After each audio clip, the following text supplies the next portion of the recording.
Assalamualaikum warahmatullahi wabarakatuh. Kembali lagi di channel Tani Selur TV, channel yang lebih spesifik membahas tentang tanaman selur. Pada kesempatan kali ini kita akan mereview varietas dan perawatan pare yang ditanam pada lahan ini. Sebelum kita mereview varietas, mari kita coba membahas kondisi lahan dan pengolahan lahan yang dilakukan pada lahan dekat pesisir ini. Lahan ini ditanami sekitar 900 lebih tanaman pare. Dasaran yang digunakan hanya menggunakan bau kandang ayam yang sudah matang, dengan menghabiskan pupuk kandang ayam sebanyak 5 bak mobil. 5 bak mobil estimasi sekitar 3-4 ton. Berarti sekitar satu tanaman estimasi sekitar 3-4 kg. Menurut kami, penggunaan pupuk kandang dengan jumlah yang banyak akan sangat cocok diterapkan pada lahan ini. Mengingat hal ini termasuk lahan pesisir, di mana untuk lahan pesisir memang penguapan air menjadi lebih cepat dan air lebih mudah hilang karena tanah didominasi oleh pasiran. Penggunaan pupuk kandang yang banyak akan membantu untuk memperbaiki sifat fisik, fisika, dan kimia tanah, sehingga tanah lebih cocok untuk ditanami. Dengan penggunaan pupuk kandang yang cukup, maka air tidak akan mudah menguap, serta retensi dan daya simpan tanah terhadap air akan meningkat. Penambahan pupuk kandang juga berkorelasi baik terhadap perkembangan mikroorganisme baik di dalam tanah.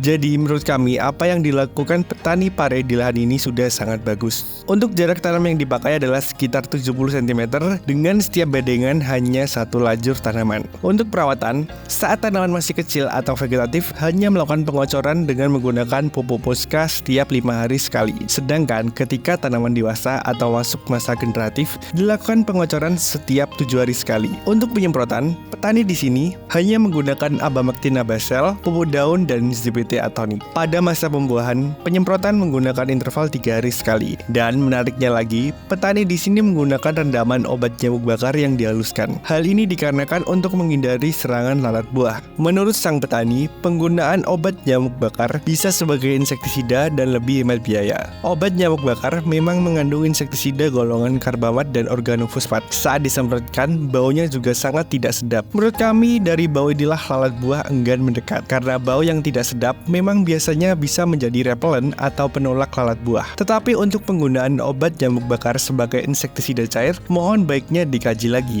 Karena untuk kandungan sisa atau hal lainnya belum diteliti lebih lanjut. Yang menarik dari lahan ini adalah produktivitasnya yang luar biasa. Padahal ditanam di lahan pesisir yang notabene tanahnya cenderung teksturnya pasiran. Produktivitas luar biasa dengan pare yang mulus. Menurut sang petani, pare di sini panen setiap hari sekali. Dan kemarin panen, hasil panennya mencapai 50 kg. Dengan harga sekarang mencapai 9.000 sampai 10.000 per kilogram. Selain dari perawatan sang petani, mungkin juga hal ini pengaruh dari varietas pare yang ditanam. Pare yang ditanam di lahan ini adalah pare Kapten 40. Ini merupakan salah satu pare yang mendapat review cukup baik di sekitar wilayah sini. Berikut ini akan coba kami bahas karakteristik pare varietas Kapten 40. Yang pertama adalah daya tumbuh yang super. Sekarang fenomena El Nino terjadi di Indonesia. Fenomena ini membuat musim kemarau di Indonesia menjadi lebih kering ketimbang kemarau tahun lalu. Apalagi di daerah pasir yang biasanya agak kesusahan dalam mencari air. Tetapi menariknya, varietas Kapten 40 ini dapat tumbuh dengan baik dengan hasil yang luar biasa. Batang tumbuh dengan besar dan kuat, daun rimbun, bakal buah melimpah dan buah yang lebat. Penggunaan pupuk kandang dan pengocoran serta penyemprotan yang rutin kami rasa menjadi kunci keberhasilan dalam budidaya pare di lahan ini. Ditambah lagi dengan pemilihan varietas yang vigornya bagus menjadi salah satu faktor pendukung. Menurut sang pemilik lahan, perawatan pare ini tidaklah susah, hanya kuncinya konsisten dan tanggap. Walaupun pare ini tidak ada keterangan tahan virus, tetapi menariknya pada lahan ini sangat minim pare yang menunjukkan keriting. Selain itu, serangan hama dan penyakit juga kami menemui sangat minim. Perawatan dan kondisi lahan serta pemilihan varietas, kami rasa hal ini menjadi pengaruh yang besar pada budidaya pare di lahan ini. Yang kedua adalah produktivitas yang melimpah. Pare yang ditanam pada lahan ini sekitar 900 batang, tetapi baru dipanen 400 batang karena penanaman pare di lahan ini tidak dilakukan berbarengan. Menurut sang petani, pemanenan pare ini dilakukan sehari sekali. Terakhir, sang pemilik lahan melakukan pemanenan mendapatkan sekitar 50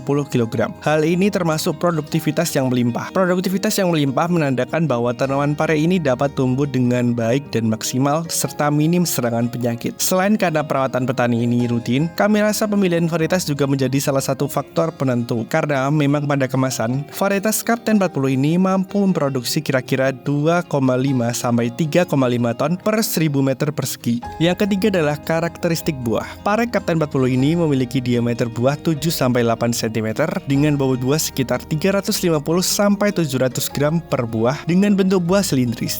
Untuk warna buah parenya tergolong pada hijau sedang, tidak terlalu tua dan tidak terlalu muda. Warnanya juga masih terbilang menarik konsumen untuk membelinya. Maka dari itu pare ini cukup disukai. Untuk bentuk buah cenderung memanjang dan silindris. Daging buahnya sendiri terbilang tebal dan rasanya agak sedikit pahit. Mungkin sekian yang dapat kami sampaikan. Sebelum kami akhiri, kami akan mencoba menyimpulkan apa yang telah kita bahas bersama pada kesempatan kali ini. Pare yang ditanam di lahan ini adalah pare Kapten 40. Walaupun ditanam pada daerah pesisir yang panas, tetapi menariknya untuk pare ini dapat tumbuh dengan baik. Populasi tanaman total sekitar 900 batang. Dasar yang digunakan hanya menggunakan pupuk kandang sekitar 5 bak mobil. Pengocoran hanya menggunakan puska dan mutiara. Untuk vegetatif dikocor 5 hari sekali, sedangkan ketika usia generatif diberi 7 hari sekali. Penyemprotan 3 hari sekali dengan pupuk daun Abamectin Abasel dan CBT Atonik. Saat ini sudah dilakukan pemanenan pada 400 tanaman dengan hasil perolehan pemanenan sekitar 50 kg dan setiap hari bisa dilakukan pemanenan. Beberapa karakteristik varietas pare Kapten 40 yang menarik yang kami temui di lahan ini adalah: